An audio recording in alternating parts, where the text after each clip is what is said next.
and picks up a pair of knickers. Whereupon Patrick says, "Oh yes, you must have gone this way, yes, these are Victoria's."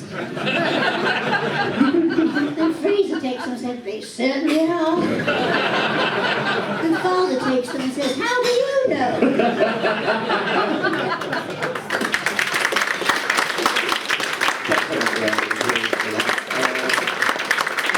They used to tease you terribly. Certainly the way you tell it, they did like playing their practical jokes. You didn't get out of the series in Fury from the Deep unscathed, as I recall. No. Now I do. It was a long beach, wasn't it? Mm-hmm. And there was a lot of foam, a pile of foam, and it was in January, and I had a very, very short skirt on. By the way, my skirts got shorter and shorter throughout the year. It was like a pelvis in the end. It was terrible. And I kept on pulling it down like that. And anyway, yes. So I said, "Pat, look, I can't hack this. You and Fraser go into the phone, right? Okay, and do what you want, etc., etc. And I shall stay on the periphery of it, and saying, 'Oh, doctor, are you all right? Is it anything nasty?' All that bit went on. You know, we have lived a lot." I was said to the director, "Oh, yes, this is what we're doing." So he said, "Oh, yeah, great, go for it." Behind the camera, though, the public got to know the doctor who was filming, and there was quite a crowd of people. Anyway, the director said, "Action," we're walking on the beach. All of a sudden, a big pile of foam, and the boys go in there. They're having a wonderful time, watching the foam up and down and running about and rolling in it. I'm going, "Doctor, doctor, is it all right? Are you sure it's all right?"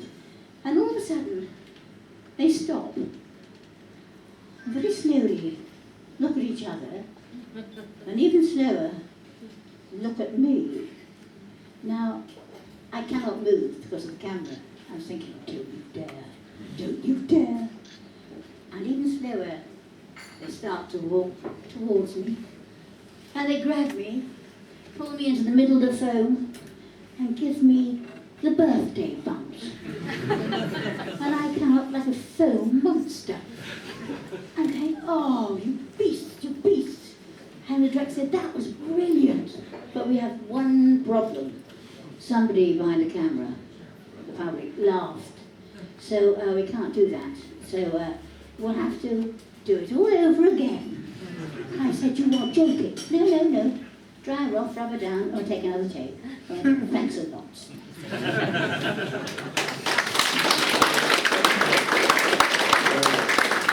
And that was Fury from the Deep. So, was it your decision to just do the year and then move on? Yeah, it was actually.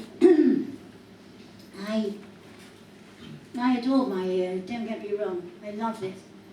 And I loved Victoria playing her. And of course, I adored Pat and Fraser. We were a great team.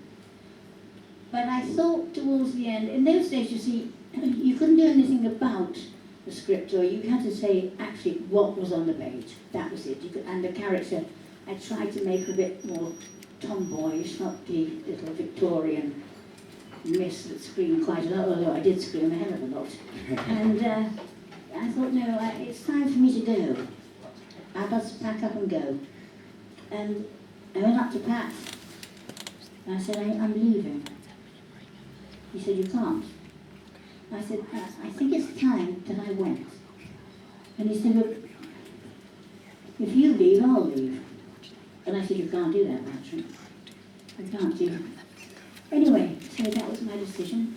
And I went to Innes Lloyd and I said, "Yes, I'm leaving after the storyline." He said, "But you can't. I've written you to do more stories." I said, "My contract's up and I have to go." I felt quite strongly about it. And upset, quite honestly, but it was my decision. Then, I don't know, Vic Pemberton wrote the last story, and that was Fury from the Deep, wasn't it? That's right. Yeah. He didn't even know I was leaving, so he had to rewrite the script. So it came to a scene. I went in the studio, my last film, and a last shoot, and I had a long scene with Fraser Hines. to understand, I knew all those guys, the cameramen, the electricians, Simon, whatever. They were big blokes and, you know, they were like family to me as well. And so I started the scene, saying, Jamie, I'm going, and it was quite emotional. And it was emotional for Fraser as well.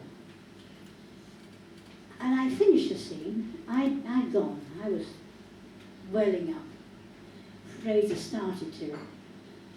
And the director said, right, cut. I went, thank you.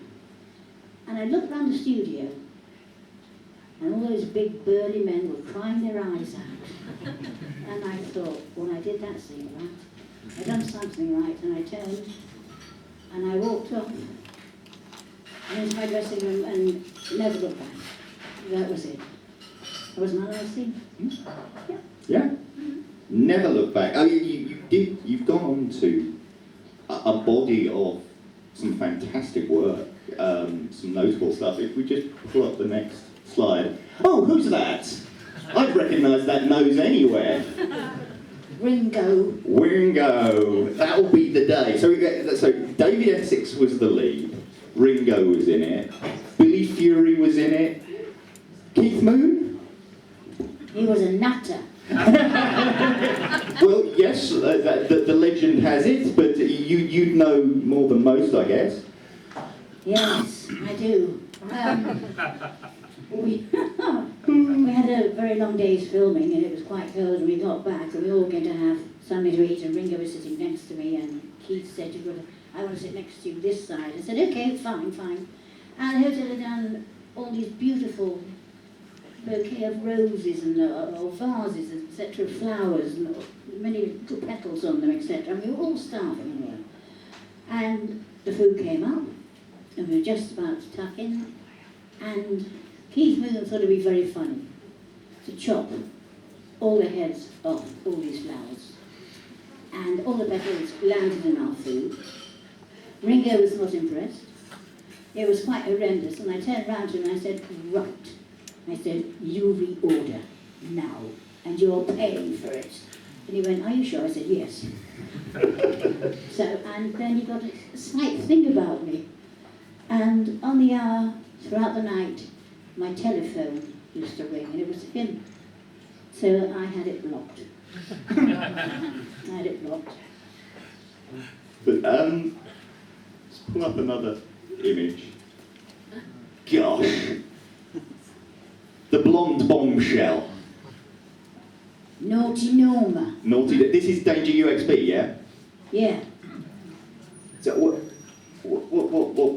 would, I mean, the whole, you almost look like, Susie Sue out, Susie and the Banshees there. That's what I thought when I found that picture. Almost punk there, I thought. No. Yeah? No, I've never been punk. No. No, I was there, they invited me up there, because all the soldiers there, that their, what do you call it, not their outfit, their unit, whatever. Yeah. They had a thing about me and wanted me to be their mascot. So I had to drive up there and have lots of pictures taken with them, with all these very handsome young men. So that was quite fun. Yeah, you were very much the sex symbol in really UXB. Yes, I was. You ended up on the cover of a number of newspapers and what have you. Yes, I did actually. But it's a great part to do. It really was. She was a naughty Norm. I don't know if you've ever seen Danger UXB, but you have. Oh, you're nodding. Right. It was a wonderful part, as I say. Norma, she had a quirk, really. She liked her feathers quite a lot.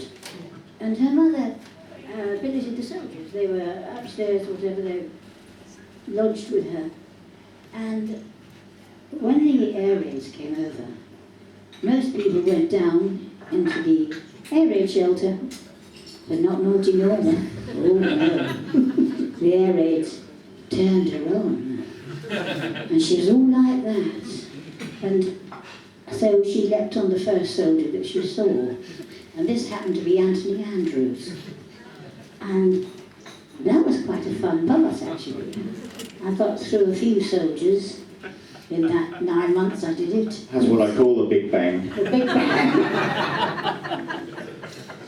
Let's open it up to the audience. Let's see if we got... Anybody got any questions on the floor? Anybody want to put their hands up?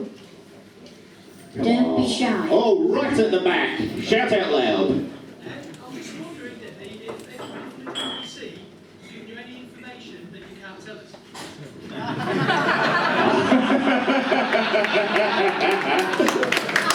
Give that man a round of applause.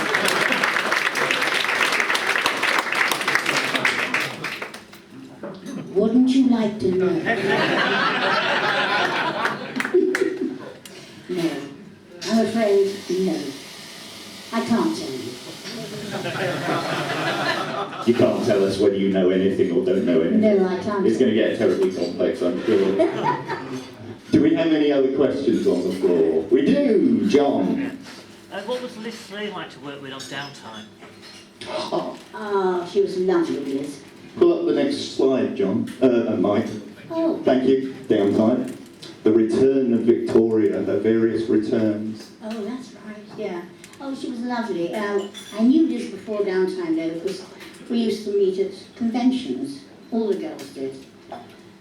And she came in to downtime, and we had lovely scenes together. And we got on just like that. Some people said that Liz was very difficult to work with. I didn't find that at all. We had great respect for each other. And I enjoyed every minute of it. And dear Liz, I hope she did. Yeah, sorely missed, I think. Absolutely. Another question on the floor? Oh, right here at the front. Hi, sorry, it's not Dr. Who. You were talking about working with Billy Fury. As we're in his hometown, what do you remember about Billy? Dear Billy, yes. I'm afraid there were a few, how can I put this politely? I don't know where to put it politely. A few drugs about with Billy. And he was meant to be opening a show. All the audience were there, and I was there sitting in the audience. And Billy came up to me and said, I can't do this, I feel so ill. And he looked grey and gaunt and so thin. He said, you have to do it for me, you're going to have to replace me. And I said, Billy, I can never replace you. Not at all. He said, well, someone's got to, and he just walked off. That was it. But he was a nice man. Really well. I didn't get to know him that well because we didn't have many scenes together. No. But a legend nonetheless. Just before we finish, I'm going to bring up one last slide. The books. The books. Daddy's Girl. Daddy's Girl. Would we call this tell-all, or was there stuff that you left out? No, I think if you're going to do an autobiography, it's going to be warts and all. Mm-hmm. And if you have read it, any of you, it is warts and all, quite honestly. And if you haven't read it, Dex and Paul are selling it today. Or at least they should be. Yes, they are. Plug. Yeah, but no, Dexter and Paul, Phantom Films, they came up to me one day and said, we want you to write your autobiography. And I said, you have to be joking. He said, no. I said, nobody's going to be interested. He said, that's where you're wrong. Because people want to know about the time, about your life, at the time of Doctor Who, when you were in it, you have all these memories. And I went, okay, well, let me think about it. So I did think about it. And eventually, I went, yes. So we did it together. It was a very emotional journey. And my father had died. And that's why I dedicated it to Daddy, called Daddy's Girl, because we were so terribly, terribly close. I'm quite proud of it, actually.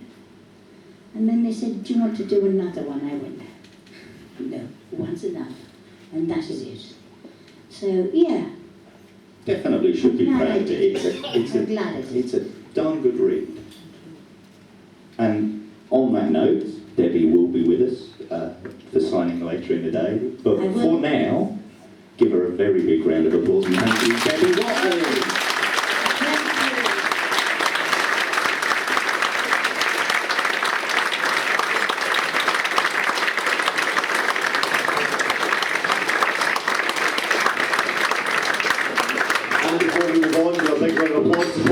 to our wonderful couple of interviews to get things started. Well done, Paul. That was fabulous. Well, coming up before lunch, we've got Clive Doyle and Roger Bunce, we've got Nathan McMullen and Jason Connery. And no more bad song choreographs, I promise. But before, let's get moving on, we'll get things moving on quickly. So please welcome to stage our next interviewer, Mr. Toby Haydock. Hello everybody.